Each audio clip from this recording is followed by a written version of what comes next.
नियाली निर्वाचन मंडली रे निर्वाचन आचरण विधि उल्लंघन मुख्य निर्वाचन अधिकारी को भेटिला कांग्रेस। आज प्रदेश कांग्रेस कमिटीर सामाजिक गणमाध्यम अध्यक्ष श्री अमीय पांडव नेतृत्व में एक प्रतिनिधि दल नियाली विधानसभा निर्वाचन मंडली रे निर्वाचन आचरण विधि उल्लंघन होइतिबार अभियोग पत्र मुख्य निर्वाचन अधिकारी को प्रदान करा जायतिला।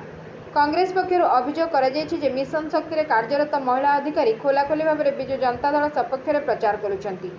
नियाली ब्लॉक मिशन शक्ति महिला महासंघर सभापति रेणुबाला जेना एवं संपादिका सत्यता पाणी नेतृत्व में किसी मिशन शक्ति महासंघर कार्यरत महिला गाँ गाँ बुली विजु जनता दल प्रार्थी सपक्ष में भोट मागुंट।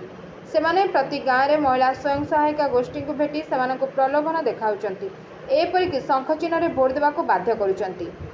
सेमाने बीजेडी दलीय सभा जोग देउछंती एवं स्वयं सहायिका गोष्ठीर महिला मानकु सभास्थल को डाकी बीजेडी प्रार्थी को भोट देवाक शपथ कराउछंती। सेहीपरि नियाली ब्लॉक अण ग्राम पंचायत कंटापड़ा ग्रामर अंगनवाड़ी दीदी लिपिका नायक बीजेडी विधायकों साधारण निर्वाचनी सभा बीजेडी गुणगान कर गीत गाइबा सह विरोधी दल को ताच्छल्य करुछंती। सेही पंचायत नुआ बावड़ा ग्रामर अंगनवाड़ी कर्मी मलय राउत बीजेडी निर्वाचनी सभा जोगदेवा सह स्वयं सहायक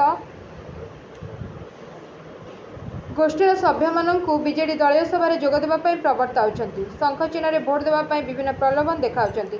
एठारे सूचनायोग्य जे नियाली विधायक प्रमोद मल्लिक एमाने प्रचार करथिबार वीडियो निज फेसबुक अकाउंट रे अपलोड करिसेंती।